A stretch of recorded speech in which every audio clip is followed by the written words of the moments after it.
Member for Carleton. The Prime Minister has gone on the hunt for wealthy tax cheats, but he skipped right over his finance minister who had hidden interests in France and in Barbados, who skipped over his chief fundraiser in the Liberal Party who's linked to a $60 million tax haven in the Caribbean. But he did find diabetics and farmers and now special forces soldiers. When will Sherlock Holmes realize that if he's looking for wealthy tax dodgers, they're all around him?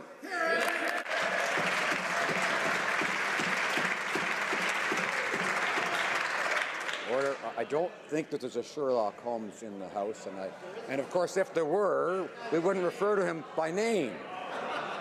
So I would ask members to remember to address their questions to the chair, of course, but to mention the minister they're addressing it to if possible. If they're going to do that, that's fine.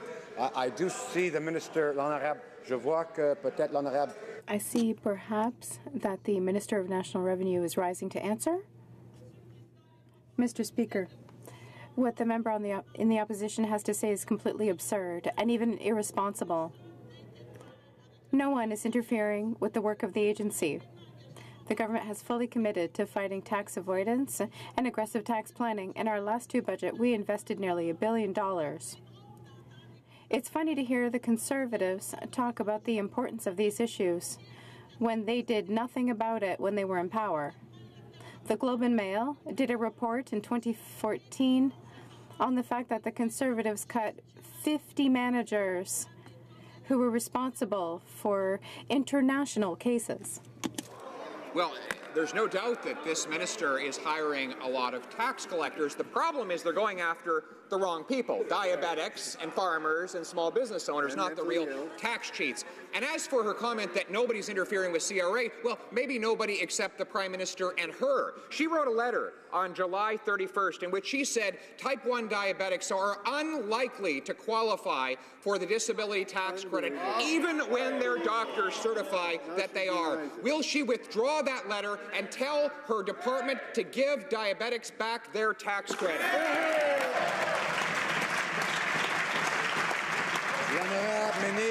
The Honourable Minister for National Revenue.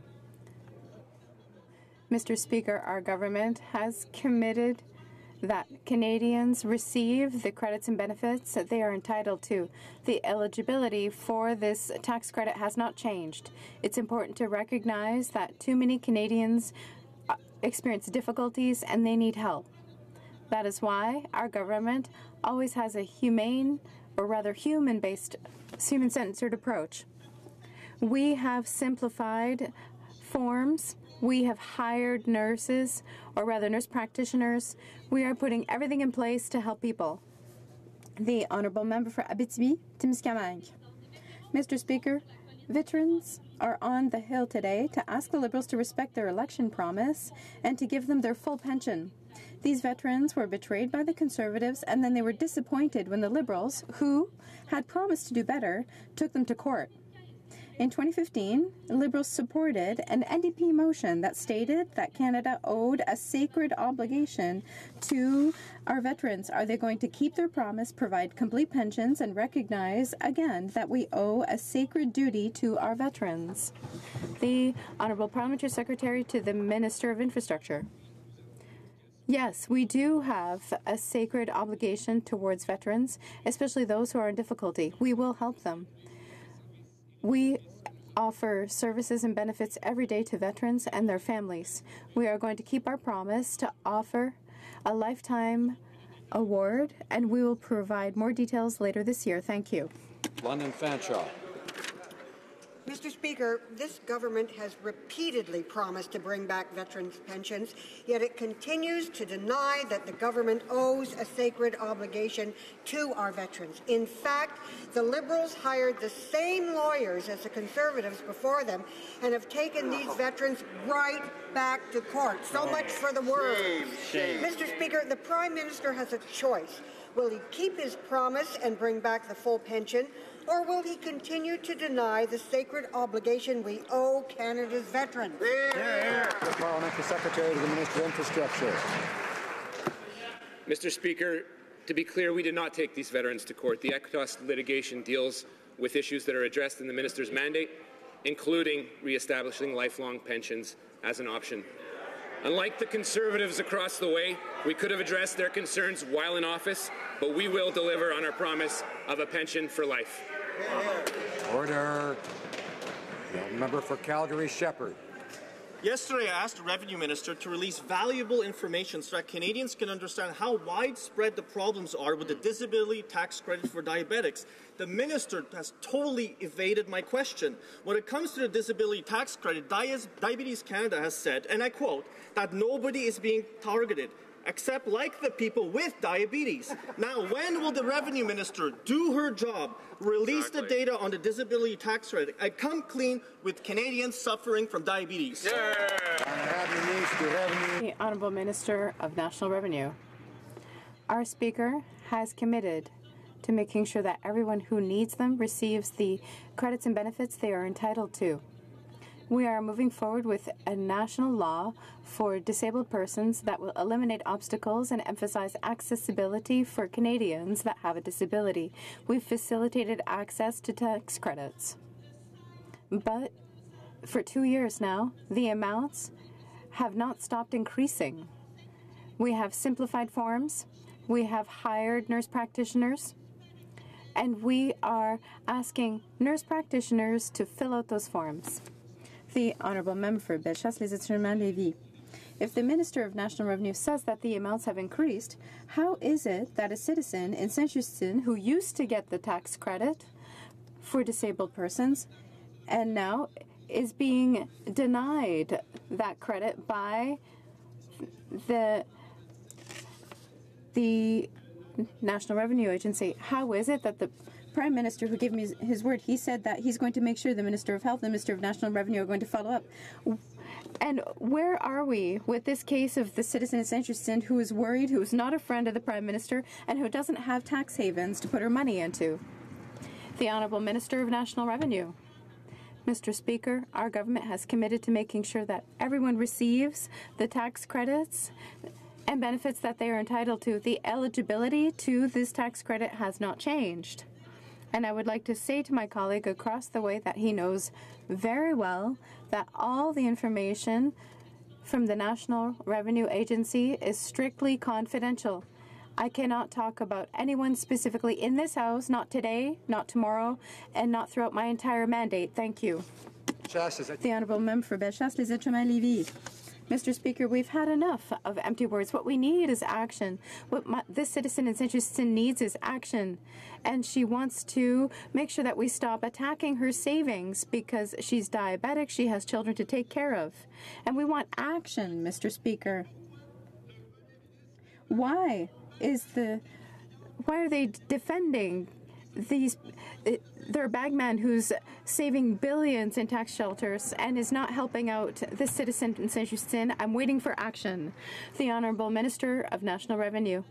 We are fully committed to fighting tax evasion and aggressive tax planning. It's funny to hear the Conservatives talk about the importance of tackling evasion and avoidance while they did so little while they were in power. 98 audits abroad. We conducted 223 investigations over the last year compared to the 10-year track record of the Conservatives. We did 335 investigations. These are concrete measures, and it shows that we take this situation much more seriously. Ania Lampton. Mr. Speaker, the clock is ticking for people with type 1 diabetes who've had their previously approved disability tax credits now rejected. That's because refusal triggers a letter telling them they're not eligible for retirement disability pension funds they've been putting money in for 10 years, and the account must be shut down. And what are the Liberals going to do with the funds that were supposed to help these people manage their disability? They're going to use them to pay for their out-of-control spending. How can they not see that this is wrong?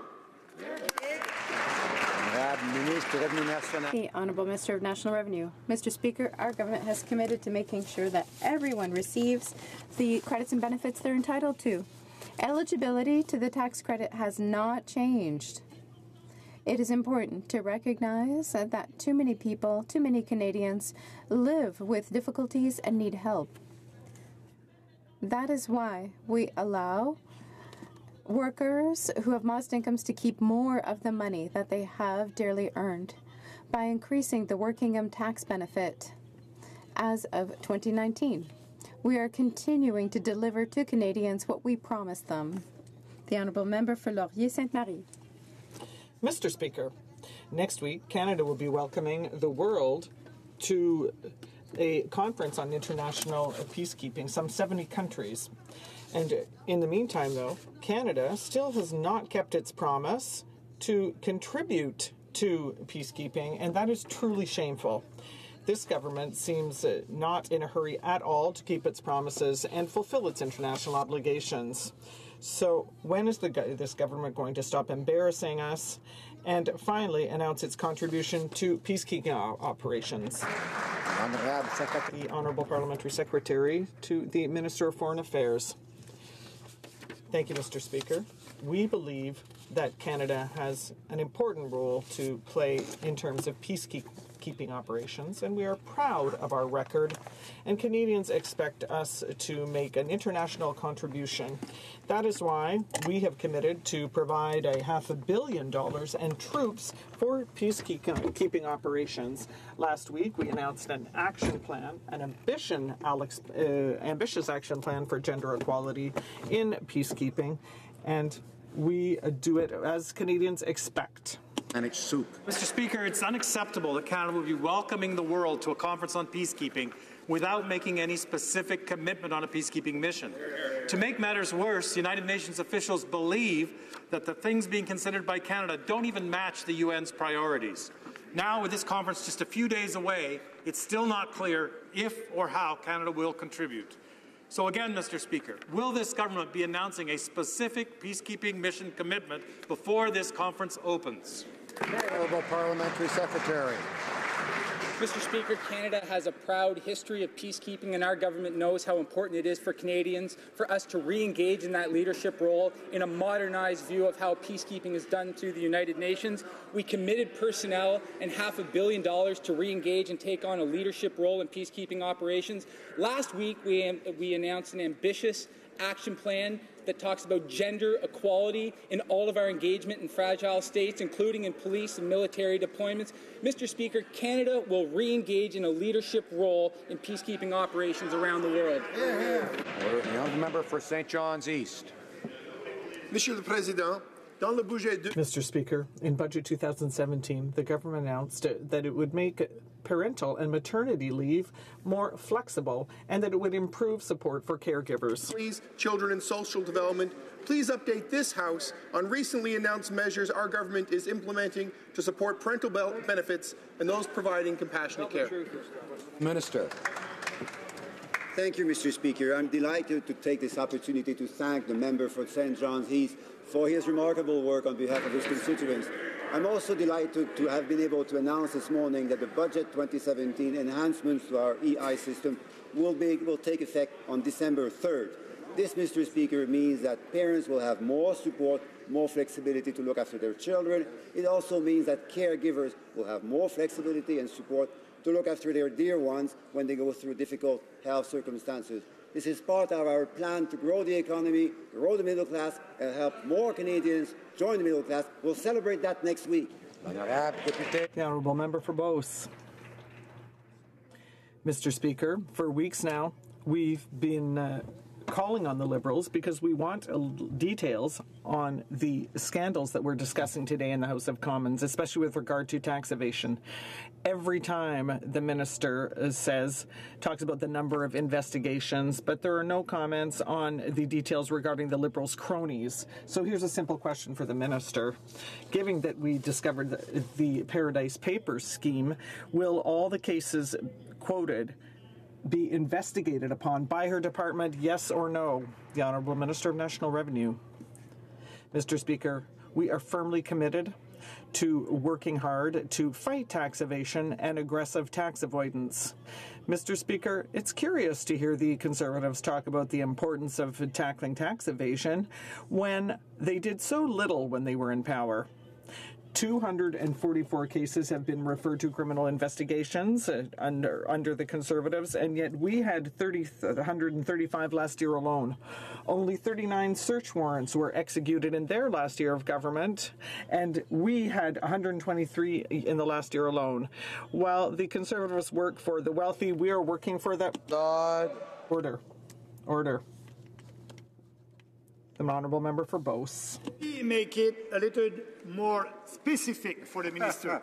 The Prime Minister friends and bidman for the Liberal Party of Canada, Stephen Brafman, was referenced in the Paradise Papers. Yep. The Revenue Minister spoke about a full investigation into those exposed in these papers. So my question is very simple for the minister. Can the minister assure this House that Stephen Brafman will be investigated, yes or no? Yes. Minister of National Revenue. Mr. Speaker, my colleague across the way knows full well that I cannot speak about any specific cases, and I won't do it today, I won't do it tomorrow, or ever. It is the integrity of the tax system that depends on it, but I can promise you that our government is fully engaged in fighting tax evasion. And, Mr. Speaker, no one is above the law. The law applies to everyone. The honourable member for Chilliwack Hope.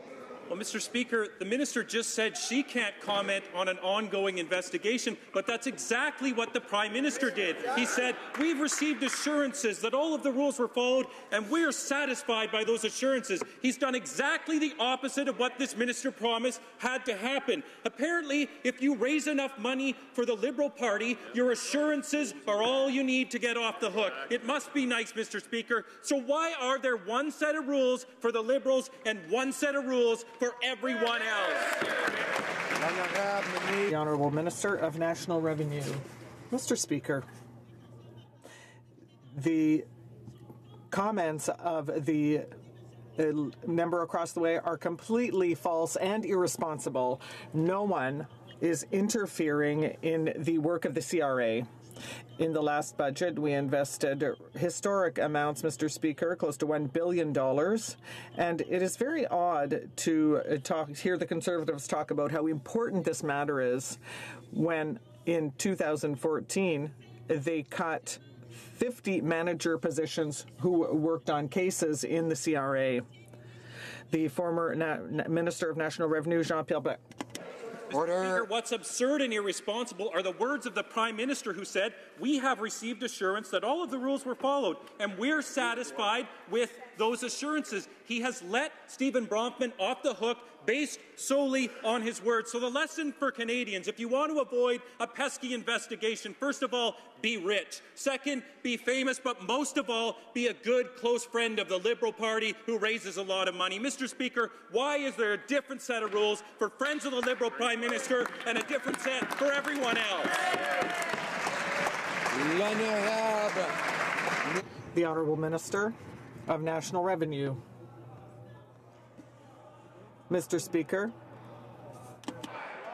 Order. If there's any more chanting, people will be chanting outside. The Honourable Minister of National Revenue. Order.